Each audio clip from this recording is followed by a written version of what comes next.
I can't believe it's been over 2 months since the last YouTube video from me. And yeah, what the fuck? Time's flying by way too freaking fast. Quicker and quicker. And quicker because I know decades ago I used to make remarks about time flying by too fast. And it's not slowing down, so it's just gotta get quicker and quicker. And it's gotten to a point where I just blink, and next thing I know, there's a freaking 2 month gap in between my YouTube video activity. And even my comment activity too, but YouTube comments have always been crap. What the hell can you say in 500 characters? Ideally, I mean, you should be able to squeeze some brilliant remark in, because there have been brilliant quotes in far less than 500 characters. But, yeah. So as you may have noticed, this is going to be a rambly-ass video. I don't really have anything to talk about. Aside from the fact that time's flying by too fast, and that even in this last 2 months, I'm sort of kind of glad I haven't made any YouTube videos, because everyone who I do watch just comes off like a caricature of themselves nowadays. It's like, you know what they're about, and yeah, they're pushing for what they're about, and they're doing it in the exact same ways they've always done it. So I'm kind of glad that I'm not doing that, because I know if I were to make weekly videos or daily videos, I'd just come off like that same caricature. But this way I don't do it, and I get to feel a bit better about myself. But at the same time, I'm not pushing for my agenda, which sucks, and, well, agendas. There's no single agenda. Anyone with a single agenda is just it's probably doing it because they've got some sort of a emotional investment in it. Those of us who have multiple agendas are typically the ones who have disciplined agendas. Any frickin' who. Why is time flying by quicker and quicker? Or is this just my perception? Or is it because I've got more pet peeves nowadays than ever? Because I do notice that the pet peeves sort of make the time by. Because I mean, you get pissed off, time flies. And it seems that, at least in this city, things have been pissing me off more and more. I know that there's definitely, over the last 10 years, there's been an increase of dog owners, or at least dog owners in my building, or in the buildings that I frequent, because it seems that 9 out of 10 times when I step into an elevator, the elevator stops before getting to the level that I need it to get at, and somebody with a dog comes in, and their dog starts going straight for me, in the sense that, okay, I shouldn't have said going straight for me, because that makes it sound like the dog is running towards me. No, the dog's just walking slowly towards me, and I'm backing off into the corner in a sort of way where I don't want to be seen as though I'm backing off into the corner, but of course that's impossible to pull off, because if you're backing into a freaking corner, well, it's going to be noticeable. So yeah, I don't want to insult the feelings of the dog owner by making them think that I find something wrong with their dog. So, but at the same time, yeah, I don't want to be sniffed or licked by the dog, so yeah, I got to back into the corner, in hopes of giving him enough of a signal to know that he should restrain the dog on the leash. But of course he doesn't do that, or she doesn't do that, the owner doesn't do that, because the owner goes, "Oh, don't worry, he's friendly. Don't worry, she's friendly. She's not gonna bite." It's like, yeah, I know that a dog owner, a domestic dog, is gonna be friendly 99.999% of the time. That's not why I'm backing into the corner. I'm backing into the damn corner, it's because I don't want to be sniffed or frickin' licked. I mean, how in love with a dog you have to be that you can't even fathom, that you cannot even comprehend somebody staying away from your dog, wanting some space in between your dog and themselves for reasons other than fear. For reasons that have something to do with the fact that, yeah, you don't want freaking, because I mean, dogs have wet freaking noses and they slobber all the time, and then it should be the freaking first thing that a dog owner, a responsible dog owner, thinks about, is the fact that, well, yeah, there's people who don't want to be slobbered over. But no, apparently that's too much of a leap to make, and they all have to assume that it's something to do with you being frightened of dogs, which, by the way, a tiny bit of my space, my wanting to have space in between dogs and myself, is the fact that, yeah, there's a bit of a story of the fact that I was attacked by a dog when I was about 6, so maybe that has something to do with it too, but they don't know that, the dog owner doesn't know that, so the dog owner shouldn't presume that. But yeah, largely it has to do with me not wanting to be licked or sniffed. So yeah, it's a problem in elevators, it's a problem when I'm sitting at a bench during summertime, and this summer it got really bad too, where, yeah, I see a freaking dog coming from a mile away, dog's on a leash, the owner's walking not too far behind, And yeah, the dog is, going at me pretty fast. And so I pull my feet behind the bench to indicate to the dog owner that I don't want the dog coming near me. And the dog owner doesn't do anything. And then I have to pull my feet all the way up on the bench itself and look like a coward. And of course, the dog owner says, don't worry, he's not gonna bite, he's friendly. And again, I have to explain myself that no, it's to do with the slobber thing. It's nothing to do with fear. Well, it's a little thing to do with fear, but the dog owner doesn't know that. But anyway, I hate dog owners because they're in love with their dogs and they think that everyone else should be in love with their dogs too.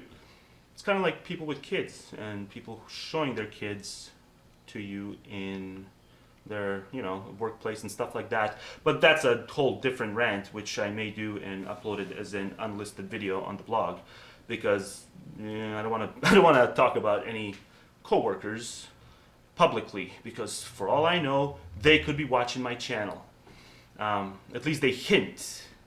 And then I start pushing, once they hint that they are aware of my channel, I start pushing for exactly what the hell does that mean? And they won't tell me, but they snicker and they start getting really snarky. So I think at least one of them may be aware of my YouTube activities. But I don't know for frickin' sure. I know a while ago somebody who was let go from my workplace ultimately told my manager about my YouTube channel. Luckily my manager ended up leaving too, so it wasn't that big of a deal. So I got to again become controversial, quote unquote. Which there's no such thing as controversial anymore, especially on YouTube. It's all just a cliche at this point, right? There's no way to be groundbreaking because everything's been discussed, everything's been done. But from the point of view of the manager, my content would have been viewed as controversial. And the person who left a few months before the manager left, I told him about the freaking YouTube channel because he left and then he told the freaking manager. So I'll never make that mistake again when it comes to any ex-employee or former employee. But yeah, there's a bunch of assholes who leave and they don't get blacklisted, so they're allowed to get back into the building and then they have to chit-chat with the boss and then they spill the beans on my non-work related activity. And by the way, I shouldn't even care. I should not care. I should merge, because I know YouTube's asking us to merge our YouTube channels with our real names. So I wouldn't have to be AntiBSMan anymore. I can merge it with my real name. And I should freaking do that. But I'm too much of a wuss to do that because somewhere deep down I am freaked out that the people at the work are going to see what I'm talking about, or at least what I used to talk about on a frequent basis a few months ago and a few years ago especially. And they're going to freak out and I'm going to be, I'm going to be perceived as somebody who is, I don't even know, controversial. Yeah, I guess that's the only way to put it. Controversial. I mean, even atheism is still controversial in regular circles, like non-internet circles. And it's about the most uncontroversial thing among YouTube circles. So it's just strange how much of a gap there still is between the internet conversation and the everyday water cooler conversation. It's like two completely different worlds. It's like 1899 meets 1999. Except, I'm exaggerating a bit, but not that much. And this is a freaking progressive city too, and yet they still, God, you hint that someone's an asshole for getting to have maternity leave or paternity leave and, paid for, and you're viewed as a huge villain. It's like, what the hell? And you make a articulate case for yourself, and still, you're a villain. And especially when that same person had a freaking vacation in the summer, knowing that they were going to get to go for maternity leave because of the fact that they were due in the freaking fall. So 2 paid for vacations, and still, you make a case that, well, maybe they shouldn't have taken the summer vacation then if they knew that they were going to get to leave in the freaking fall because their freaking mistress gave birth, or their wife, or whatever the fuck it was. But yet, no, it doesn't seep into the brains of the coworkers, and I become a semi-villain. Not a complete villain, because to be a complete villain would be to share my YouTube channel, or merge my name with my YouTube channel, my real name. So, yeah, I've been declining that crap. Anyone else get that? You decline it over and over and over and say, don't ask again. I do not want to merge my YouTube username with my real name, and yet it keeps popping up. What the hell is that all about? I don't know. Just another YouTube. I mean, they've screwed up YouTube beyond belief. 6 months ago, I guess, was the really nail in the coffin.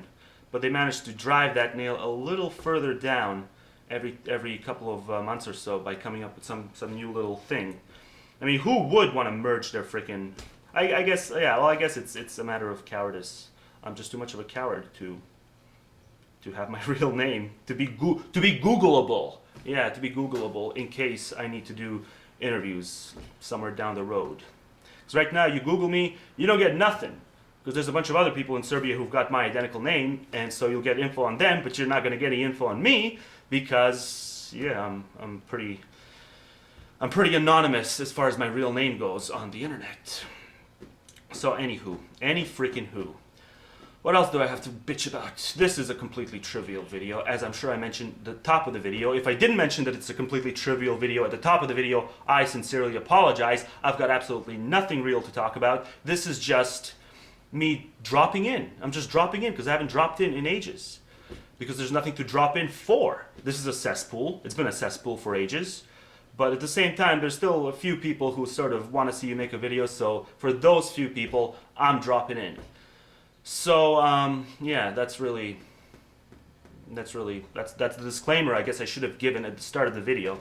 And maybe I did, but I can't recall right now. Because I'm in mid-rant mode. And when you're in mid-rant mode, things start getting a little blurry. So what the hell have I been doing aside from getting pissed off at little trivial crap? And it's not just the dog owners too. It's my bank is pimping all sorts of little deals. I mean, they actually sent me a pamphlet. I wish I would have prepared it. I don't know where it is at the moment. I should have looked for it before making this video so I could actually show you the freaking pamphlet. They offered me a savings account, 0% risk, and 1% interest daily.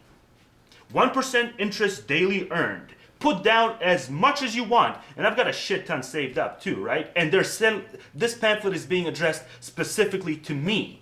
And they're offering me 1% interest earned daily. And I didn't misread it. I read the whole freaking pamphlet from cover to cover.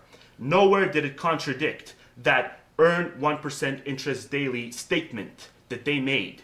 The pamphlet did not contradict that.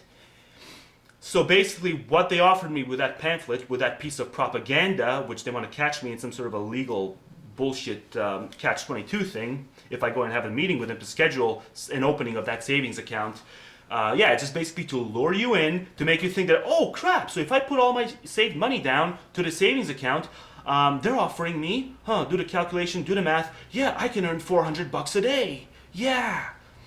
And of course you can't. Nobody would work if that was the case. There's a little catch, but they don't spell out the little catch in the pamphlet itself. What instead they do is they have you go there, they have you say, oh, look, I got this pamphlet, you guys want to get me, you want to get this opened up for me, please? And then of course, well, you can't just get it opened up, you gotta have the meeting with the, whatever, their little propagandists, their little charlatans.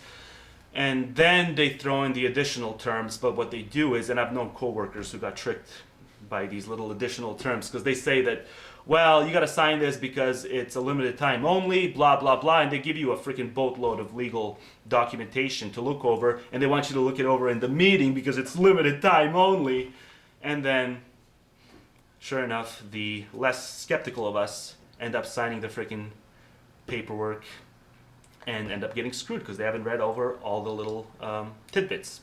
And it's all in the tidbits. And I gotta admit, 4.5 years ago when I bought this place, I didn't read over every last bit of the paperwork because there was just too much of it. So if even I, with all my skeptical glory, if even I could be caught in a weak moment, and luckily I didn't face any consequences for that, but if even I can be caught in a weak moment by not reading over every last bit of, and this is pretty much when the freaking bubble in the States was at its peak too. So I knew at the time this was happening that there were a lot of people screwed over by the fact that they haven't read their complete mortgage deal from A to Z. And still, there was just so much paperwork that I would have had to spend week after week after week reviewing it, several hours a day prior to being able to sign it, and know 100% what I'm signing, instead of having to take some other person's word for it. And I didn't read it all. I skipped parts of it, or I skimmed through parts of it, casually, nonchalantly. And I shouldn't have done that, but luckily, no consequences faced yet. My coworker, though, yeah, he was offered one of those sweet 1% interest daily earned things that I was offered, and he ended up paying for it because there were hidden fees and all that sort of shit that weren't spelled out in the pamphlet itself. So yeah, what else do I have to bitch about? It's the same deal with the phone companies. I mean, I like my phone deal. Yeah, I got the smartphone. I get to freaking listen to videos all the time now. Well, not all the time, but I get to listen to a certain number of videos. It's not unlimited. But yeah, they do still give me bullshit charges. Like they tell me that I made a phone call to a different province at a certain date and time when I know I didn't make that phone call. And then you ask for the fine print, and they give you the fine print. But then then you ask them, well, can you prove that I spoke to this person? Can you get a statement from them? And then they say that, well, it's not our responsibility to get a statement from them. You have to get a statement from them if you want this thing to be challenged, if you want to challenge our bill. So it just becomes that, well, do you really want to invest enough time to jump through the hoops, or do you just want to pay the bill and save yourself some time? Because time is money at the end, right? But at the same time, that's how they get you. That's how they think they can get away with these false bills and false charges. Is because they know that people are simply not going to bother going to all the trouble and wasting their time to challenge the bills, so they just end up paying the bills. But that's why they keep charging you in the first place. And I've had it happen 3 freaking times. And the other thing I don't like about phone companies is they don't let you know when you are approaching. Like, if, for example, if I want to watch an hour worth of video, I only get like 6 gigs or something, so I always forget exactly how I can convert that into minutes and seconds. And it's not really a universal standard either, because it all depends on the type of quality the video is. Because if you're watching 240, well, then it's going to run slower than if you're watching 480 or 1120 or whatever the highest quality is, the quality video. So it's really hard to calculate how much time you've got left of your gigs without calling into them and asking them or looking it up on one of their sites. So it would be really nice if all these phone plans could simply convert the gig bullshit into minutes and hours and actually give you a little countdown when you're approaching that limit. Because they don't give you a countdown. It's the equivalent of, for example, if I go to McDonald's and I ask for a freaking large drink or something, and instead of getting me the whatever number of whatever it is, I don't even know what kind of metric they use for their little cups, but instead of giving me a normal little cup, they whip out this giant cup and they just keep pouring in the drink, and then I go do something else and I come back and they're still pouring the freaking drink, and I tell them, well, what the hell is this? I asked for a large drink. It's like, yeah, well, it's your responsibility to say when. That's pretty much what a phone plan is nowadays. It's your responsibility to look up how much time you've got left if you're watching videos, if you have the internet on your phone, and to know when to cut off, because they're not going to give you the warning sign. So imagine any other service provider doing this. Imagine a food service provider doing this. Any of the freaking fast food joints. They just keep giving you whatever, an ice cream sundae or something. They just keep pouring the ice cream over until you say when. But if you tell them you're going to go do something else and you'll be back in 5 minutes, they don't respect that, and they just keep assuming that you're going to know to come back when you want to come back and when you want to say when. Well, that's a load of horse shit. So yeah, fuck the banks, fuck the cell phone companies. I mean, I still go with the cell phone company thing because I really like having the internet everywhere I go. It's revolutionized how I spend my time. But yeah, it's all a freaking, there's always some catch that goes along with it. But yeah, I've got no excuse for the bank thing. I really should just do the credit union thing. I've given people advice to do that, but I haven't taken that advice myself. Which a lot of people will think that now I shouldn't be giving out that advice unless you yourself, it's that sort of, if you're a hypocrite, you've got no business dishing out advice. Well, I think do as I say, not what I do is on a level rational. I mean, it's like telling a smoker that they've got no business, whatever, arguing for laws against selling cigarettes to minors unless they themselves stop smoking. But they're addicted, so who the fuck is to blame? Well, it's the asshole who got them addicted in the first place, or themselves if they made the decision at a young enough age when they should have known better, or an old enough age when they should have known better. So, what else do I have to bitch about? I guess there's a lot of shit going on politically in the States, like always. But I've sort of been trying to focus on the provincial and local politics here in BC as opposed to keeping up with US politics. Because I know what I did was, the first presidential debate back in October. I tuned in and I listened to about 15 or 20 minutes of it, and I had to turn it off after 15 or 20 minutes because it was just too off the mark. It didn't have the pulse, and maybe I myself don't have my finger on the pulse because I mainly follow U.S. politics through the internet, whereas the rest of the U.S. population, I don't think they do on any sort of frequent basis. So maybe I myself also don't have the finger on the pulse as far as the average U.S. voter goes. But I know those two motherfuckers probably didn't either in that first debate based on everything else I saw. So I just had to turn off the freaking debate. And I said to myself I was going to boycott all election-related crap for as long as I can.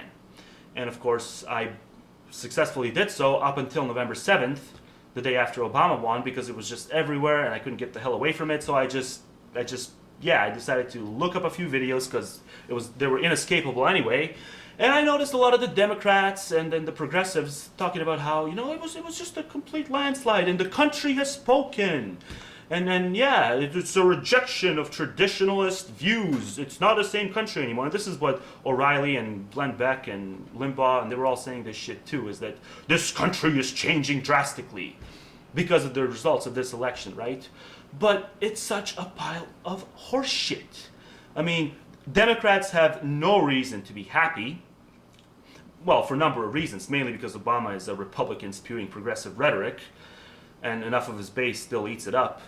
But aside from that, they've got no reason to be happy based on these election results, and the Republicans have got no reason to think that this is the first sign of the frickin' apocalypse based on these election results, because in 2008, 69 million people voted for Obama.